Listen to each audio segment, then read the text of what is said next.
ನಮಸ್ಕಾರ, ನೀವು ನೋಡ್ತಾ ಇದ್ದೀರಾ ಐಟಿವಿ ನ್ಯೂಸ್. ಈಗ ಹೆಡ್ಲೈನ್ಸ್. ಶಾಶ್ವತ ನೀರಾವರಿ ಹೋರಾಟಕ್ಕೆ ಬೈಕ್ ರ್ಯಾಲಿ. ವಾಣಿಜ್ಯ ನಗರಿಯ ಆರ್ಯ ವೈಶ್ಯ ಮಂಡಳಿಯಿಂದ ಹೋರಾಟಕ್ಕೆ ಬೆಂಬಲ. ಬೈಕ್ ರ್ಯಾಲಿಗೆ ಮಹಿಳೆಯರು ಸಾಥ್.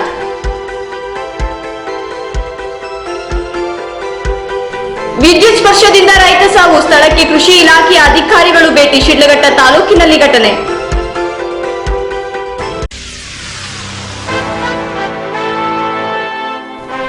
ರಸ್ತೆಯಲ್ಲಿನ ವಿದ್ಯುತ್ ಕಂಬ ಒಡೆಯುತ್ತೆ ಶಾಕ್. ಯಾಮಾರಿ ಹೋದ್ರೆ ಪ್ರಾಣಕ್ಕೆ ಕಂಟಕ. ಸಮಸ್ಯೆ ಬಗೆಹರಿಸಬೇಕೆಂದು ಸಾರ್ವಜನಿಕರ ಆಗ್ರಹ.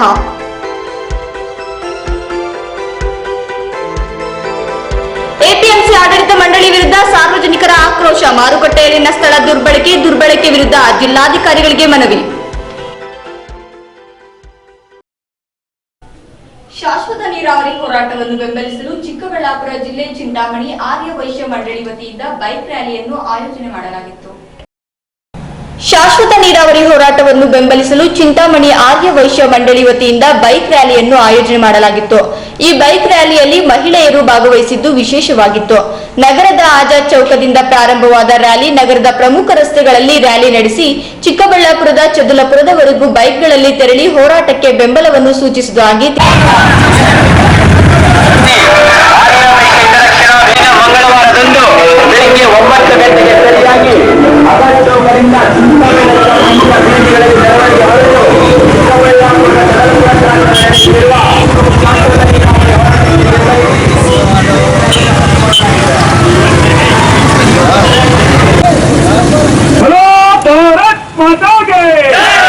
ವಾಸವಿ ಮಾತಾಕ್ಕೆ ನೀರಾವರಿ ಹೋರಾಟಕ್ಕೆ ನೀರಾವರಿ ಹೋರಾಟಕ್ಕೆ ನೀರಾವರಿ ಹೋರಾಟಕ್ಕೆ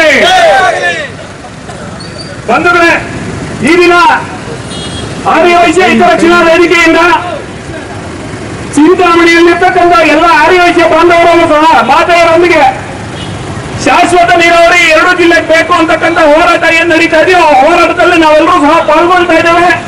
ಈ ಹೋರಾಟಕ್ಕೆ ಬೆಂಬಲ ಸೂಚಿಸ್ತಾ ಇದ್ದೇವೆ. ಈ ಹೋರಾಟದಿಂದ ಈ ಭಾಗದಲ್ಲಿರ್ತಕ್ಕಂಥ ಜನಕ್ಕೆ ನೀರು ಸಿಗಬೇಕು, ಈ ಭಾಗದಲ್ಲಿರ್ತಕ್ಕಂಥ ಜನಕ್ಕೆ ಕುಡಿಯೋ ನೀರು ಸಿಗಬೇಕು, ಈ ಭಾಗದಲ್ಲಿರ್ತಕ್ಕಂಥ ರೈತರಿಗೆ ಫಸಲು ಬೆಳೆಸಲಿಕ್ಕೆ ನೀರಾವರಿ ಯೋಜನೆಗಳು ಬೇಕು, ಕೆರೆ ತುಂಬಿಸಬೇಕು ಅಂತಕ್ಕಂಥ ಒಂದು ಹೋರಾಟ ಏನ್ ನಡೀತಾ ಇದೆಯೋ ಈ ಒಂದು ಹೋರಾಟಕ್ಕೆ ಬೆಂಬಲ ಸೂಚಿಸಿ. ಈ ಸಂದರ್ಭದಲ್ಲಿ ಲಕ್ಷ್ಮೀನಾರಾಯಣ ರೆಡ್ಡಿ, ನಾರಾಯಣ ಸ್ವಾಮಿ, ಲಕ್ಷ್ಮಣ್, ಆರ್ಯ ವೈಶ್ಯ ಮಂಡಳಿ ರತ್ನಂ, ಸಂಧ್ಯಾ, ಶಾಂತಲಾ ಮತ್ತಿತರರು ಹಾಜರಿದ್ದರು. ಜಿಲ್ಲೆಗಳಿಗೆ ಈ ಭಾಗಕ್ಕೆ ಶಾಶ್ವತವಾದ ನೀರಾವರಿ ಯೋಜನೆ ಬರಬೇಕಂತ ನಾವು ಕೋಲಾರ ಮತ್ತು ಚಿಕ್ಕಬಳ್ಳಾಪುರ ಜಿಲ್ಲೆಯ ಎಲ್ಲ ನಾಗರಿಕ ಬಂಧುಗಳು ಮತ್ತು ರೈತ ಬಾಂಧವರು ಮತ್ತು ಅನೇಕ ಸಣ್ಣ ಸಮಸ್ಯೆಗಳು ಈ ಹೋರಾಟವನ್ನು 15 ವರ್ಷಗಳಿಂದ ಹೋರಾಟ ಮಾಡ್ತಾ ಇದ್ದೇವೆ. ಇವತ್ತು ಚಿಕ್ಕಬಳ್ಳಾಪುರ ಜಿಲ್ಲೆಯಲ್ಲಿ ನಡೀತಾ ಇರ್ತಕ್ಕಂಥ ಶಾಶ್ವತ ನೀರಾವರಿ ಹೋರಾಟಕ್ಕೆ ಇವತ್ತು ಚಿಂತಾಮಣಿ ತಾಲೂಕಿನಿಂದ ಆರ್ಯ ವೈಶ್ಯ ಹಿತರಕ್ಷಣಾ ವೇದಿಕೆಯವರು ಸುಮಾರು ಸಾವಿರಾರು ಜನ ಇವತ್ತು ಬೈಕ್ ರ್ಯಾಲಿ ಮುಖಾಂತರ ಈ ಹೋರಾಟಕ್ಕೆ ಹೆಚ್ಚಿನ ಬೆಂಬಲವನ್ನು ಕೊಡ್ತಾ ಇದ್ದಾರೆ. ಅದೇ ರೀತಿ ಚಿಂತಾಮಣಿಯಲ್ಲಿ ನಡೆದಿರ್ತಕ್ಕಂಥ ಏನು ಈ ಒಂದು ಅನಿರ್ದಿಷ್ಟ ಅವಧಿಗೂ ಸಹ ಆರ್ಯ ವೈಶ್ಯ ಮಂಡಳಿ ಅನೇಕ ಸಲ ಈ ಹೋರಾಟಕ್ಕೆ ಹೆಚ್ಚಿನ ಒಂದು ಬೆಂಬಲವನ್ನ ಕೊಟ್ಟಿದೆ. ಅವರಿಗೆ ಜಿಲ್ಲಾ ಶಾಶ್ವತ ನೀರಾವರಿ ಹೋರಾಟ ಸಮಿತಿ ಪರವಾಗಿ ಹೃತ್ಪೂರ್ವಕವಾದ ಧನ್ಯವಾದಗಳನ್ನು ತಿಳಿಸ್ತಾ ಇದ್ದೇವೆ. ಕ್ಯಾಮರಾಮನ್ ನಂದನ್ ಜೊತೆ ನಾಗರಾಜ್, ಐಟಿವಿ ನ್ಯೂಸ್, ಚಿಂತಾಮಣಿ. ವಾಯು ಮಾಲಿನ್ಯವನ್ನು ತಡೆಯುವ ನಿಟ್ಟಿನಲ್ಲಿ ಪ್ರತಿಯೊಬ್ಬ ನಾಗರಿಕರು ಸಹಕಾರ ನೀಡಬೇಕು ಎಂದು ಬೆಂಗಳೂರು ಗ್ರಾಮಾಂತರ ಜಿಲ್ಲೆ ದೇವನಹಳ್ಳಿ ಪ್ರಾದೇಶಿಕ ಸಾರಿಗೆ ಇಲಾಖೆಯ ಸಹಾಯಕ ಸಾರಿಗೆ ನಿರೀಕ್ಷಕ ಸಿ ತಿಮ್ಮರಾಯಪ್ಪ ಹೇಳಿದರು. ದೇವನಹಳ್ಳಿ ಪಟ್ಟಣದ ಪ್ರಾದೇಶಿಕ ಸಾರಿಗೆ ಇಲಾಖೆಯ ಕಚೇರಿಯ ಆವರಣದಲ್ಲಿ ಚಾಲಕರಿಗೆ ಮತ್ತು ಮಾಲೀಕರಿಗೆ ವಾಯು ಮಾಲಿನ್ಯದ ಬಗ್ಗೆ ಅರಿವು ಮೂಡಿಸಿದ ಅವರು, ಪ್ರತಿನಿತ್ಯ ಸಂಚಾರ ಮಾಡುವಂತಹ ವಾಹನಗಳ ದಟ್ಟಣೆಯಿಂದಾಗಿ ವಾಯು ಮಾಲಿನ್ಯವಾಗುತ್ತಿದೆ. ಇದರಿಂದಾಗಿ ಜನರು ಉಸಿರಾಟದ ತೊಂದರೆ, ಅರೆಪ್ರಜ್ಞಾವಸ್ಥೆ, ತಲೆ ಸುತ್ತುವಿಕೆ, ತಲೆನೋವು, ನರಮಂಡಲ ಹಾನಿ, ಆಸ್ತಮಾ, ಕೆಮ್ಮು, ಶ್ವಾಸಕೋಶದ ತೊಂದರೆ, ಹೃದ್ರೋಗ, ಕಣ್ಣು, ಮೂಗು ಮತ್ತು ಗಂಟಲು ಬೇನೆಗಳು ಉಂಟಾಗುತ್ತಿವೆ. ವಾಹನ ಸವಾರರು ಅಗತ್ಯವಾಗಿ ತೆಗೆದುಕೊಳ್ಳಬೇಕಾದ ಕ್ರಮಗಳ ಬಗ್ಗೆ ನಿರ್ಲಕ್ಷ್ಯ ವಹಿಸುತ್ತಿದ್ದಾರೆ. ಮಾನವ ಕುಲದ ಉದ್ಧಾರಕ್ಕೆ ಮತ್ತು ನಮ್ಮ ಮುಂದಿನ ಪೀಳಿಗೆಯ ಆರೋಗ್ಯವನ್ನು ದೃಷ್ಟಿಯಲ್ಲಿಟ್ಟುಕೊಂಡು ವಾಹನಗಳಿಂದ ಹೊರಡುವಂತಹ ವಿಷಾನಿಲಗಳನ್ನು ತಡೆಯಬೇಕಾಗಿದೆ. ಪ್ರತಿಯೊಬ್ಬ ವಾಹನ ಸವಾರರು ತಮ್ಮ ವಾಹನಗಳನ್ನು ಸುಸ್ಥಿತಿಯಲ್ಲಿಡಬೇಕು. ಪ್ರತಿ 6 ತಿಂಗಳಿಗೊಮ್ಮೆ ವಾಯು ಮಾಲಿನ್ಯ ತಪಾಸಣೆ ಮಾಡಿಸಬೇಕು. ಕಲಬೆರಕೆ ಇಂಧನವನ್ನು ಬಳಸಬಾರದು. ಸೈಲೆನ್ಸರ್ಗಳ ಟ್ಯಾಂಪರ್ ಬದಲಾವಣೆ ಮಾಡಬೇಕು. ಸೈಲೆನ್ಸರ್ಗಳ ಟ್ಯಾಂಪರ್ ಬದಲಾವಣೆ ಮಾಡಬೇಕು. ಕಡಿಮೆ ಬೆಲೆಯ ಕಳಪೆ ಗುಣಮಟ್ಟದ ಇಂಜಿನ್ ಆಯಿಲ್ಗಳನ್ನು ಬಳಕೆ ಮಾಡಬಾರದು. ಟ್ರಾಫಿಕ್ ಸಿಗ್ನಲ್ಗಳಲ್ಲಿ ಇಂಜಿನ್ ಬಂದ್ ಮಾಡಬೇಕು. ಇಂತಹ ಮುಂಜಾಗ್ರತಾ ಕ್ರಮಗಳನ್ನು ಕೈಗೊಂಡು ಮಾಲಿನ್ಯವನ್ನು ತಡೆಗಟ್ಟಲು ಸಹಕಾರ ನೀಡಬೇಕು. ತಪ್ಪಿದ್ದಲ್ಲಿ ಹೆಚ್ಚು ಹೊಗೆ ಸೂಸಿ ಪರಿಸರ ಮಾಲಿನ್ಯ ಉಂಟು ಮಾಡುವಂತಹ ವಾಹನಗಳಿಗೆ ದ್ವಿಚಕ್ರ ಮತ್ತು ತ್ರಿಚಕ್ರ ವಾಹನಗಳಿಗೆ 300, 4 ಚಕ್ರದ ವಾಹನಗಳಿಗೆ 600. ಇದೇ ಸಂದರ್ಭದಲ್ಲಿ ರೈತ ರಮೇಶ್ ಮತ್ತು ದೇವನಹಳ್ಳಿ ಅಂತಾರಾಷ್ಟ್ರೀಯ ವಿಮಾನ ನಿಲ್ದಾಣ ಪೊಲೀಸ್ ಸಂಚಾರ ವೃತ್ತ ನಿರೀಕ್ಷಕ ರಾಜೇಶ್, ದೇವನಹಳ್ಳಿ ಪುರಸಭೆ ಸ್ಥಾಯಿ ಸಮಿತಿ ಅಧ್ಯಕ್ಷರಾದ ಎಂ ಕುಮಾರ್, ಸದಸ್ಯರಾದ ಶಶಿಧರ್, ಆರ್ಟಿಒ ಕಚೇರಿಯ ನಿರೀಕ್ಷಕರಾದ ಎಸ್ ಮಂಜುನಾಥ್, ನರಸಿಂಹಮೂರ್ತಿ, ಸಿಬಿ ಪಾಟೀಲ್ ಮುಂತಾದವರು ಹಾಜರಿದ್ದರು. ನಾನು 2 ಮಾತುಗಳನ್ನು ಪ್ರತಿ ವರ್ಷದಂತೆ ಈ ನವೆಂಬರ್ ತಿಂಗಳಲ್ಲಿ ನಮ್ಮ ಪ್ರತಿ ಇಲಾಖೆಯಿಂದ ನಡೆಸ್ತಾ ಇದ್ದೀವಿ. ಇದರ ಮುಖ್ಯ ಉದ್ದೇಶ ಇಷ್ಟೇ, ನಮ್ಮ ಇಲಾಖೆಯನ್ನು ಒಂದು ಮೋಟರ್ ವೆಹಿಕಲ್ ಕಾಯ್ದೆ ಮತ್ತು ನಿಯಮಗಳು ಏನಿದೆಯೋ ಆ ಅಡಿಯಲ್ಲಿ ನಾವು ಕೆಲಸ ಮಾಡ್ತಕ್ಕಂಥದ್ದು ಅಷ್ಟೇ ಅಲ್ಲದೆ ಈ ವಾಹನಗಳನ್ನ ಸುಸ್ಥಿತಿಯಲ್ಲಿ ರಸ್ತೆಯಲ್ಲಿ ಸಂಚರಿಸಿ ಈ ಸಾರ್ವಜನಿಕರಿಗೆ ಯಾವುದೇ ರೀತಿ ತೊಂದರೆ ಆಗಬಾರದು. ಶಬ್ದ ಮಾಲಿನ್ಯ ಇರ್ಬೋದು, ವಾಯು ಮಾಲಿನ್ಯ ಇರ್ಬೋದು, ಅಥವಾ ಇಲ್ಲಿ ಯಾವುದೇ ಒಂದು ಯಾಂತ್ರಿಕ ದೋಷದಿಂದ ಇರ್ಬೋದು, ಒಂದು ಆಸ್ತಿ ಪಾಸ್ತಿ ಯಾವುದೇ ಸಾರ್ವಜನಿಕ ಆಸ್ತಿ ಪಾಸ್ತಿ ಇರ್ಬೋದು, ಫಸಲ್ ಇರ್ಬೋದು, ಯಾವುದೇ ಇರ್ಬೋದು, ಒಟ್ಟು ಟೋಟಲ್ ಆಗಿ ನಮ್ಮ ಇಲಾಖೆಯ ಕರ್ತವ್ಯ ಅಂದ್ರೆ ಈ ಒಂದು ನಮ್ಮ ಮೋಟಾರ್ ವಾಹನ ಕಾಯ್ದೆಯಿಂದ ಕಾರ್ಯಗತಗೊಳಿಸತಕ್ಕಂಥದ್ದು. ಸೊ ಆ ನಿಟ್ಟಿನಲ್ಲಿ ನಾವು ಕೆಲಸ ಮಾಡಬೇಕಾಗುತ್ತೆ. ಕ್ಯಾಮರಾಮನ್ ಬಾಬು ಜೊತೆ ಸತೀಶ್, ITV ನ್ಯೂಸ್, ದೇವನಹಳ್ಳಿ. ಗ್ರಾಮೀಣ ಭಾಗದಲ್ಲಿನ ಜನರು ನೈರ್ಮಲ್ಯದ ಕಡೆಗೆ ಹೆಚ್ಚು ಗಮನ ನೀಡಬೇಕಾಗಿದೆ ಎಂದು ಚಿಕ್ಕಬಳ್ಳಾಪುರ ಜಿಲ್ಲೆ ಶಿಡ್ಲಘಟ್ಟ ಗ್ರಾಮೀಣ ಯುವ ಕಲಾ ಸಂಘದ ಅಧ್ಯಕ್ಷ ಗೋಟ್ಲಗುಂಟೆ ವೆಂಕಟರಮಣಪ್ಪ ಹೇಳಿದರು. ಶಿಡ್ಲಘಟ್ಟ ನಗರದ ಕೆಎಸ್ಆರ್ಟಿಸಿ ಬಸ್ ನಿಲ್ದಾಣದಲ್ಲಿ ವಾರ್ತಾ ಮತ್ತು ಸಾರ್ವಜನಿಕ ಸಂಪರ್ಕ ಇಲಾಖೆ ಚಿಕ್ಕಬಳ್ಳಾಪುರ ಗ್ರಾಮೀಣ ಯುವ ಕಲಾ ಸಂಘ ಗೌರಿಬಿದನೂರು ತಾಲೂಕು ಇವರಿಂದ ಆಯೋಜನೆ ಮಾಡಲಾಗಿದ್ದ ನಮ್ಮ ಗ್ರಾಮ ಸ್ವಚ್ಛ ಗ್ರಾಮ ಬೀದಿ ನಾಟಕದ ಮೂಲಕ ಜನರಲ್ಲಿ ಜಾಗೃತಿ ಮೂಡಿಸಿದ್ರು. ಮಹಾತ್ಮ ಗಾಂಧೀಜಿಯವರ ಕನಸಾಗಿದ್ದ ಹಳ್ಳಿಗಳ ಅಭಿವೃದ್ಧಿಯಾದರೆ ಮಾತ್ರ ದೇಶದ ಅಭಿವೃದ್ಧಿ ಸಾಧ್ಯವಾಗುತ್ತದೆ. ಹಳ್ಳಿಗಳ ದೇಶವಾಗಿರುವ ಭಾರತ ದೇಶದಲ್ಲಿ ಗ್ರಾಮೀಣ ಅಭಿವೃದ್ಧಿ ಇಲಾಖೆಯ ಮುಖಾಂತರ ಸರ್ಕಾರ ಅನೇಕ ಸವಲತ್ತುಗಳನ್ನು ಒದಗಿಸಿಕೊಡುತ್ತಿದ್ದರೂ ಕೂಡ ಗ್ರಾಮೀಣ ಭಾಗದ ಜನರು ಸರ್ಕಾರದ ಯೋಜನೆಗಳನ್ನು ಸದ್ಬಳಕೆ ಮಾಡಿಕೊಳ್ಳಬೇಕು. ನರೇಗಾ ಯೋಜನೆ ಅಡಿಯಲ್ಲಿ ಸಾರ್ವತ್ರಿಕ ರೈತರ ಕಣಗಳ ನಿರ್ಮಾಣ, ಆಟದ ಮೈದಾನ ನಿರ್ಮಾಣ, ಸ್ಮಶಾನ ಅಭಿವೃದ್ಧಿ, ರೈತರ ಭೂ ಅಭಿವೃದ್ಧಿ, ನಮ್ಮ ಹಳ್ಳಿ ನಮ್ಮ ನೀರು, ಕುರಿ ದನದ ಕೊಟ್ಟಿಗೆ ನಿರ್ಮಾಣ, ನಮ್ಮೂರು ಕೆರೆ ಅಭಿವೃದ್ಧಿ, ನಮ್ಮ ಹೊಲ ನಮ್ಮ ದಾರಿ, ರಾಜೀವ್ ಗಾಂಧಿ ಸೇವಾ ಮುಂತಾದ ಕಾರ್ಯಕ್ರಮಗಳನ್ನು ಜಾರಿಗೆ ತಂದಿದ್ದರೂ ಕೂಡ ಇವೆಲ್ಲ ಸೌಲಭ್ಯಗಳನ್ನು ಸದುಪಯೋಗ ಪಡಿಸಿಕೊಂಡು ಅಭಿವೃದ್ಧಿಯತ್ತ ಸಾಗುವ ಕಡೆಗೆ ಚಿಂತನೆ ನಡೆಸಬೇಕು ಎಂದರು. ಈ ಸಮಯದಲ್ಲಿ ಗಾಯಕ ಕೆವಿ ಬಾಲಕೃಷ್ಣ, ಕಾರ್ಯದರ್ಶಿ ನರಸಿಂಹಮೂರ್ತಿ, ರೋಜಮ್ಮ, ವಿಜಯಮ್ಮ, ಪವನ್ ಕುಮಾರ್, ಪೃಥ್ವಿರಾಜ್, ಶಬೀರ್ ಮುಂತಾದವರು ಕಲಾತಂಡದಲ್ಲಿ ಹಾಜರಿದ್ದರು.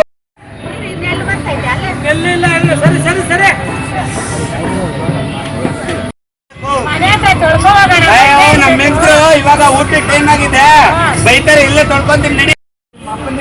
ಟ್ಯಾಂಕ್ ನಾವು ಹಂಗ ತೊಳ್ಕೊಂಡು ಹೋಗ್ಬೇಕಮ್ಮ.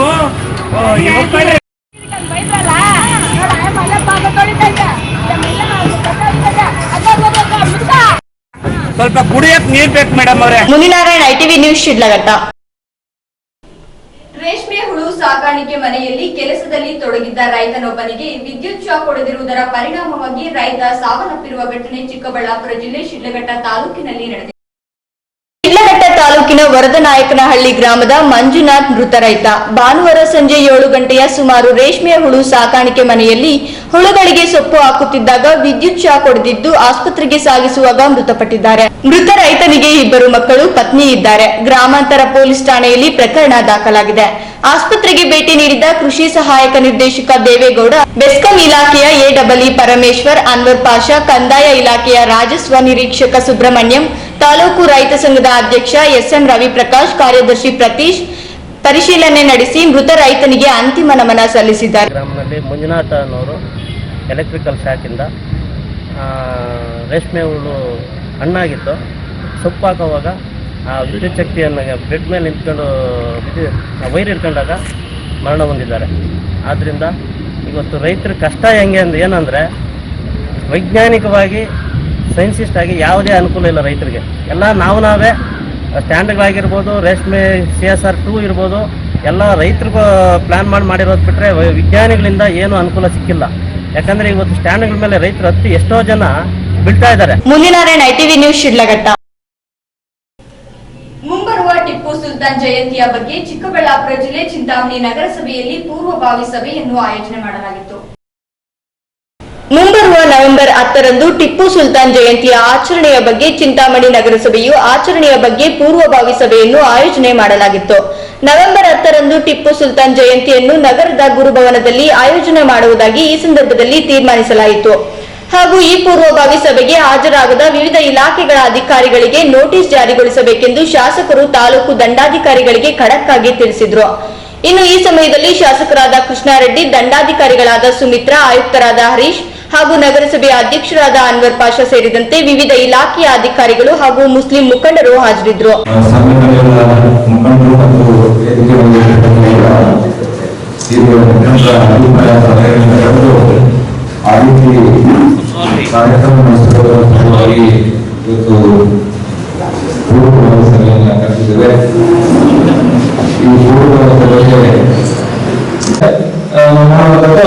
ಏನಾದರೂ ಬದಲಾವಣೆ ಮಾಡಬೇಕು ಅಂತ ಏನಾದ್ರು ಇದ್ರೆ ಅದನ್ನ ಹೇಳಿದ್ರೆ ಅದನ್ನ ನಾವು ಸಾರ್ವಜನಿಕ ಹಿತದೃಷ್ಟಿಯಿಂದ ತೊಂದರೆ ಆಗದ ರೀತಿಯಲ್ಲಿ ಅದನ್ನ ಏನಾದ್ರು ಬದಲಾವಣೆ ಮಾಡೋದಿದ್ರೆ ಅದನ್ನ ಬದಲಾವಣೆ ಮಾಡೋಣ. ಈಗ ಮೊದಲನೇದಾಗಿ ಆ 10ನೇ ತಾರೀಕಿಗೆ ಮಾಡಬೇಕಾ ಅಥವಾ ಇದೆಲ್ಲ ನೋಡಿಕೊಂಡು ಏನಾದ್ರು ಜನಕ್ಕೆ ಬದಲಾವಣೆ ಮಾಡಬೇಕಾ ಅನ್ನೋದು. ಕ್ಯಾಮರಾಮನ್ ನಂದನ್ ಜೊತೆ ನಾಗರಾಜ್, ITV ನ್ಯೂಸ್, ಚಿಂತಾಮಣಿ. ರಾಯಚೂರು ಜಿಲ್ಲೆಗೆ ಐಐಟಿ ನೀಡುವಂತೆ ಒತ್ತಾಯಿಸಿ ಕಳೆದ 45 ದಿನಗಳಿಂದ ಹೋರಾಟ ನಡೆಸುತ್ತಿರುವ ಐಐಟಿ ಹೋರಾಟ ಸಮಿತಿ ಕಾರ್ಯಕರ್ತರು ನಿನ್ನೆ ಕನ್ನಡ ರಾಜ್ಯೋತ್ಸವಕ್ಕೆ ಅಡ್ಡಿಪಡಿಸಲು ಬೆಳಗಿನಿಂದಲೇ ತಹಸೀಲ್ದಾರ್ ಕಾರ್ಯಾಲಯದ ಆವರಣದ ಮುಂದೆ ಜಮಾಯಿಸಿ ರಾಜ್ಯ ಮತ್ತು ಕೇಂದ್ರ ಅಧಿಕಾರಿಗಳ ವಿರುದ್ಧ ಘೋಷಣೆಗಳನ್ನು ಕೂಗುತ್ತಿದ್ದರು. ರಾಯಚೂರು ಪಟ್ಟಣದ ತಹಸೀಲ್ದಾರ್ ಕಾರ್ಯಾಲಯದ ಆವರಣದಲ್ಲಿ ರಾಜ್ಯೋತ್ಸವದ ಅಂಗವಾಗಿ ಧ್ವಜಾರೋಹಣ ಮಾಡುತ್ತಿದ್ದ ಸಂದರ್ಭದಲ್ಲಿ ಐಐಟಿ ಹೋರಾಟ ಸಮಿತಿ ಕಾರ್ಯಕರ್ತರು ಮುತ್ತಿಗೆ ಹಾಕಿ ಕಾರ್ಯಕ್ರಮ ಅಡ್ಡಿಪಡಿಸಲು ಯತ್ನಿಸಿದಾಗ ಪೊಲೀಸರು ತಡೆದ ನಿಮಿತ್ತ ಪೊಲೀಸರನ್ನು ಐಐಟಿ ವಿರೋಧಿಗಳು ಎಂದು ಘೋಷಣೆಗಳನ್ನು ಕೂಗುತ್ತಿದ್ದರಿಂದ ಮುಂಜಾಗೃತವಾಗಿ ಪೊಲೀಸರು ಕನ್ನಡ ರಾಜ್ಯೋತ್ಸವದ ಬಿಗಿ ಬಂದೋಬಸ್ತ್ ನೀಡಿರುವುದರಿಂದ ಐಐಟಿ ಸಂಚಾಲಕರಾದ ರಾಜಶ್ಯಾಮ ಸುಂದರ ನಾಯಕ್, ಪಿ ತಿಪ್ಪಣ್ಣ ಬಾಗಲವಾಡ ಸೇರಿದಂತೆ 20ಕ್ಕೂ ಹೆಚ್ಚು ಮುಖಂಡರನ್ನು ಬಂಧಿಸಿದರು.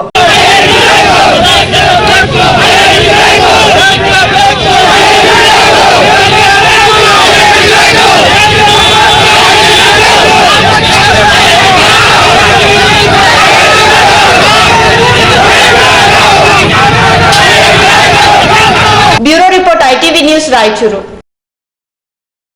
ಈಗ ಬ್ರೇಕ್ ನಂತರ ITV ನ್ಯೂಸ್ ಮುಂದುವರಿಯುವುದು.